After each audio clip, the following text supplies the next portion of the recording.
Olá, bem-vindos ao programa Professor Menino Responde. Eu sou advogado, professor de Direito.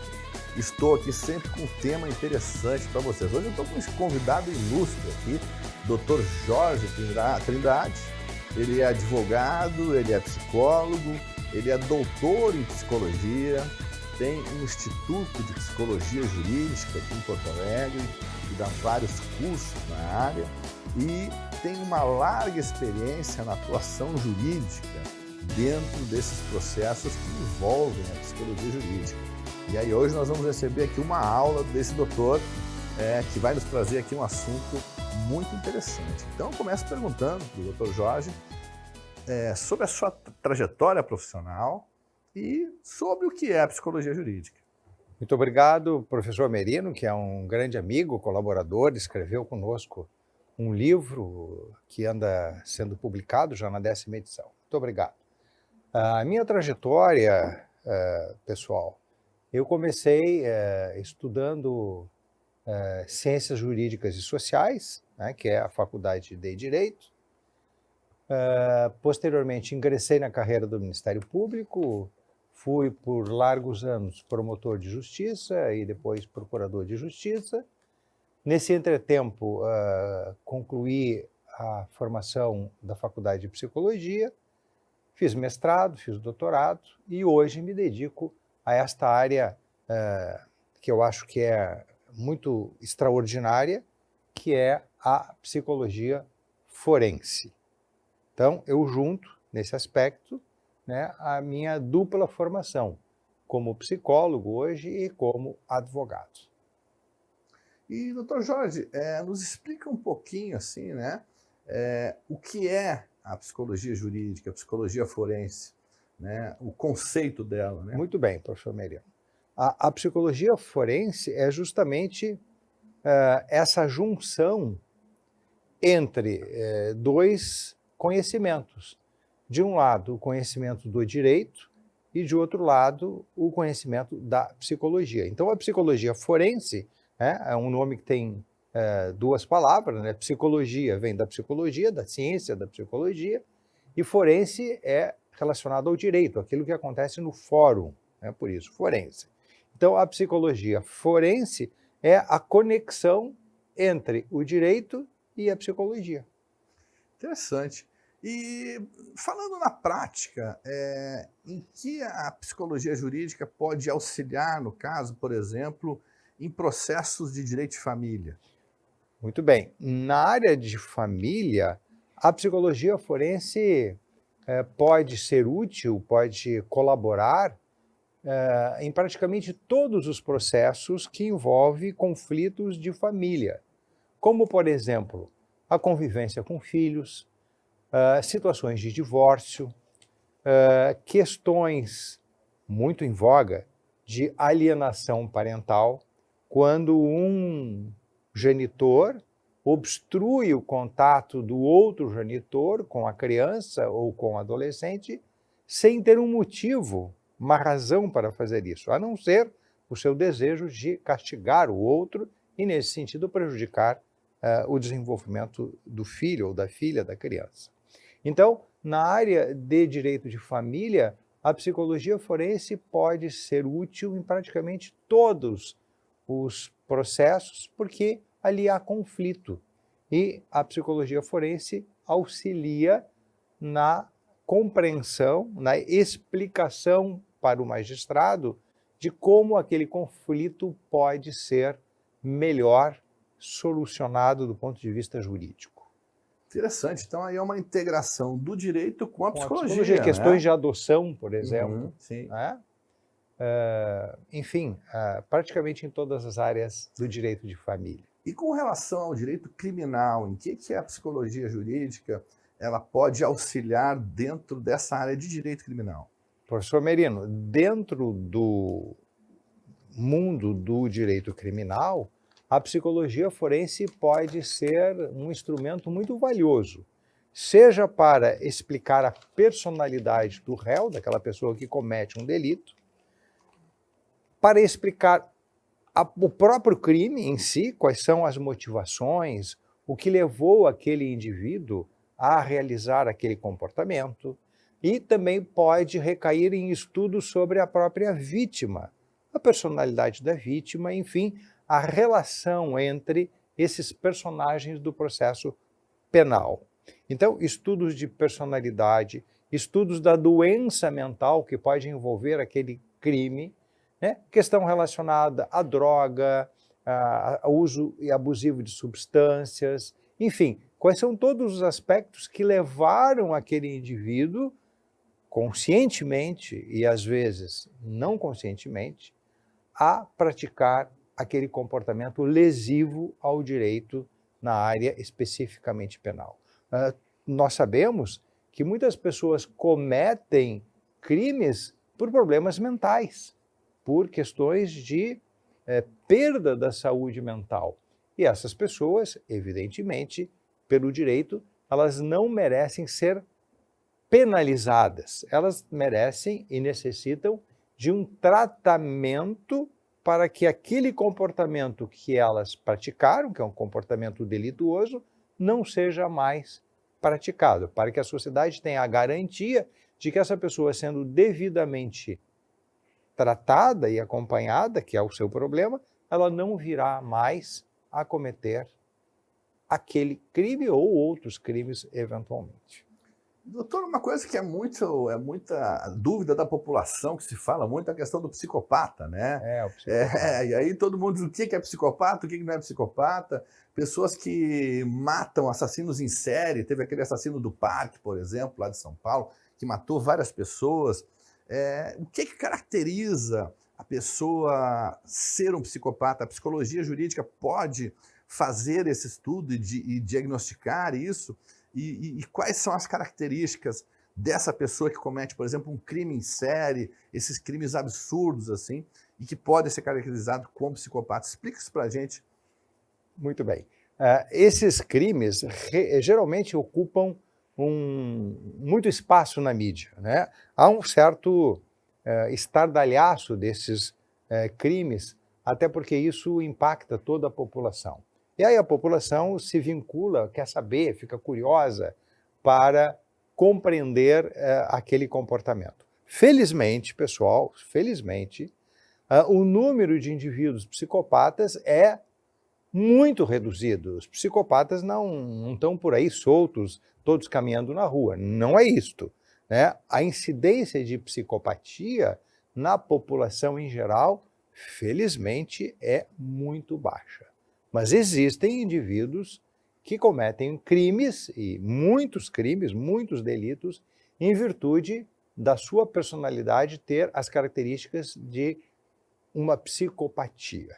São pessoas insensíveis, são pessoas que geralmente utilizam o processo de sedução, de envolvimento, para conseguirem praticar o seu crime. São pessoas que têm a prática de mentira patológica, mentem por tudo, aquele mundo que elas criam não é um mundo verdadeiro, não é um mundo real. Essas pessoas não têm empatia, ou seja, elas não se comovem com o sofrimento do outro, elas praticam lesões ao patrimônio, à vida, às instituições, mas elas não têm sentimento de culpa. São pessoas destituídas do sentimento de culpa. Como é que isso se resolve na prática? Na prática, existem instrumentos na psicologia forense que são capazes de identificar, pelo estudo da personalidade, se aquele indivíduo é ou não psicopata. Isso se faz através de instrumentos da psicologia forense com relativa segurança, isto é, a margem de erro é muito, muito baixa. Então nós temos assim uma grande capacidade, né? A psicologia forense oferece grandes recursos, excelentes recursos, para que se possa identificar um psicopata e para que o sistema jurídico possa conter o comportamento desse indivíduo, fazendo com que aquela sucessão de crimes que um psicopata geralmente pratica não continue.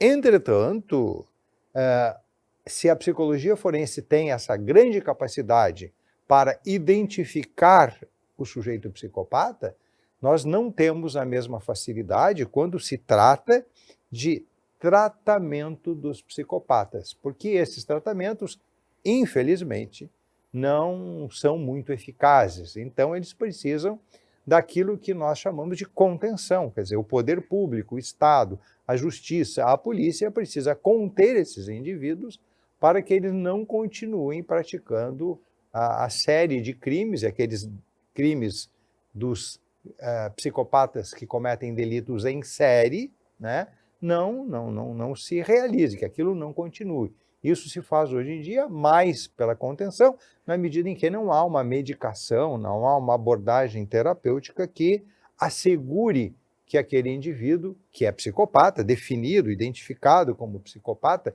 diagnosticado como psicopata, não cometa mais crimes. Portanto, o Estado, né, o poder judiciário, o poder de polícia tem que conter, interromper o comportamento desses indivíduos. Mas nós temos no campo da psicologia forense uma escala chamada escala Hare, que é o nome da pessoa que criou lá no Canadá essa escala, e essa escala nos ajuda a identificar o indivíduo psicopata com bastante segurança, com bastante precisão. O senhor agora falando me levou a lembrar daqueles casos de exploração da internet, né? Agora... De pessoas que seduzem outros pela internet e mentem, né? E obtêm vantagens, dinheiro, favores pessoais, abusos de natureza sexual, né? E podem ter, então, uma correlação entre a psicopatia e a pedofilia, né? Ou então entram em delitos financeiros, tiram dinheiro daqui, fazem golpes lá, né? Ou então ainda, além de fazer esses golpes que andam soltos aí pelas mídias sociais, obtendo muito dinheiro, né, e vantagem financeira, obtém também vantagens de natureza pessoal, né, sexual, se envolve com pessoas, tiram dinheiro das pessoas, né, recebem patrimônio, transferem os patrimônios. Isso é uma coisa caracteristicamente psicopática. Nossa, é uma coisa realmente... há pouco tempo eu vi também um caso da televisão de um sujeito que se identificava como médico, ele tinha fotos nas redes sociais como médico. Não era nada. E não era médico, né? Não era médico. E aí ele fazia as mulheres se apaixonar, né? Aí ele dizia que o hospital dinheiro, atrasou o pagamento, pedia exatamente. Dinheiro, aí a mulher diz, não, ele é um médico, ele é um homem bonito. Isso. Então elas iam lá, pagavam, agora preciso vender o meu carro e dar dinheiro para ele. Aí depois, quando a mulher estava desconfiada, ia no hospital, não era nada. Não tem nenhum médico com esse nome aqui, não trabalha nenhum médico aqui. Então, o sujeito amava a coisa muito bem feita, e com várias mulheres. Né? É que os psicopatas, embora tenham esse distúrbio de personalidade tão severo, eles têm a inteligência muito alta, ou seja, acima daquilo que a população em geral é a nossa média da inteligência. Então, eles se utilizam desse poder da inteligência para aperfeiçoar os seus comportamentos psicopáticos, gerando grandes prejuízos emocionais, financeiros aos indivíduos, às vítimas. Muito interessante. E agora eu vou falar um pouco da minha área trabalhista, né? O que a psicologia forense pode auxiliar na área trabalhista? Nós temos aí vários casos, por exemplo, de assédio moral, assédio sexual, dano moral no trabalho, pessoas que são perseguidas psicologicamente. Acidentes, né? No campo do trabalho. Acidentes de trabalho também, né? E coisas graves também, casos de racismo, casos de preconceito sexual, pessoas que são efetivamente perseguidas permanentemente pelas chefias e acabam tendo problemas graves. Em que a psicologia forense pode auxiliar nesses casos, doutor? Muito, professor Merino. Desde acompanhar a pessoa que é vítima desses comportamentos, né, assessorando, acompanhando, propondo um tratamento adequado para que a pessoa supere, porque muitas vezes, em virtude de um assédio, a pessoa se torna um paciente deprimido, né, uma pessoa que começa a pensar até mesmo tendo ideias suicidas, né, tem choro fácil, não deseja mais trabalhar, não quer mais sair na rua. Então, a psicologia pode assessorar, acompanhar, tratar essa pessoa que é vítima. E também pode prevenir numa empresa para que esses comportamentos não ocorram. E também auxiliar, quando eles ocorrem, a restaurar o dano moral, né, o prejuízo psicológico, o sofrimento psicológico que aquela pessoa teve, assim como produzir laudos, perícias, né, que demonstrem que aquela pessoa foi assediada, que sofreu, que teve dano psíquico. E também uma coisa que é muito comum é o transtorno de estresse pós-traumático, porque um evento desses, na maioria das pessoas, gera um trauma. Esse trauma precisa ser tratado do ponto de vista psicológico, mas precisa ser acolhido também do ponto de vista jurídico e gerar, né, uma restauração, a reparação de um dano psíquico, de um dano moral. Então, a psicologia, dentro do campo do trabalho, pode ser útil em vários aspectos, né, sendo um recurso cada vez mais utilizado para que essas questões não aconteçam e, se acontecerem, que essas pessoas possam ser cuidadas, tratadas e juridicamente amparadas. Doutor, quais são os prós e contras da lei de alienação parental? Tem muita gente que é contra a lei, que quer revogar a lei, criticam a lei. Queria que o doutor falasse um pouco assim, sobre isso. O que o senhor acha desse A lei de alienação parental foi um grande avanço que, no Brasil, nós conseguimos conquistar. Entretanto, desde a origem dessa lei, ela vem sendo contestada por grupos que não reconhecem esses benefícios. Atualmente, a lei é do ano de 2010, já sofreu uma alteração e agora, mais do que nunca, ela recebe críticas, né, de grupos que propõem a revogação da lei de alienação parental. No entanto, agora nós teremos o novo Código Civil. Nós não sabemos ainda se o novo Código Civil, que entrará em vigor em breve, irá contemplar ou não a temática da alienação parental. Agora, o fenômeno da alienação parental não foi criado no Brasil, não foi criado por ninguém. A alienação parental é uma questão da relação social intrafamiliar, né, que existe, independentemente da lei, desde que o mundo é mundo.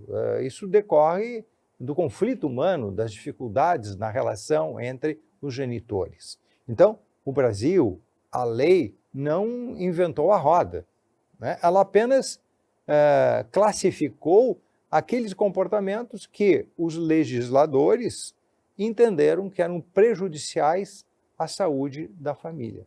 Então, nós não inventamos a roda, o Brasil não inventou a roda com a lei de alienação parental, apenas sistematizou uma questão que é um conflito que acontece no âmbito da família, sobretudo quando há uma ruptura abrupta, quando é, por exemplo, um divórcio. E há um processo judicial muito conflituado em que um genitor procura boicotar o comportamento do outro, fazendo com que a criança não conviva plenamente, adequadamente com esse genitor, com aquele pai ou com aquela mãe, não importa se é homem, se é mulher, são as figuras da família. O prejuízo disso tudo, na verdade, o grande prejuízo, professor Merino, são as crianças e o desenvolvimento saudável do ponto de vista psicológico que essas crianças merecem ter. Doutor, e atualmente, onde é que o senhor exerce as suas atividades? Bom, nós temos uma equipe, o professor Merino conhece bem, uma equipe de psicólogos, advogados, que compõem o que nós construímos com o nome de Instituto de Psicologia, que, para alegria minha, traz o meu nome, Instituto de Psicologia Professor Jorge Trindade, cuja sede principal, aqui em Porto Alegre, fica no bairro Moinhos de Vento. E estamos à disposição para servir, colaborar, esclarecer.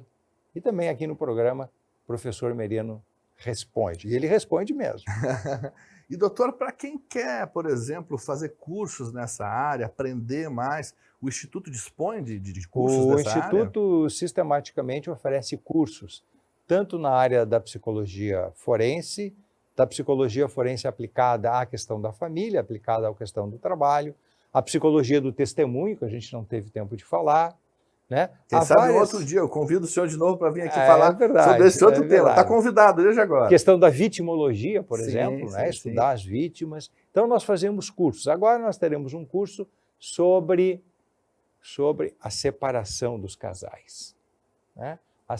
O curso vai se chamar A Separação dos Amantes e os problemas que isto traz do ponto de vista emocional, do ponto de vista jurídico, do ponto de vista da família, do ponto de vista dos filhos e o sofrimento que as pessoas passam quando há uma ruptura.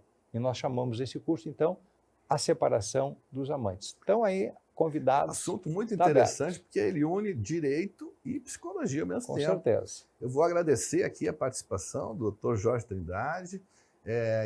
Qualquer dúvida, manda em WhatsApp, aí o nosso WhatsApp 519962-262, está aqui na tela.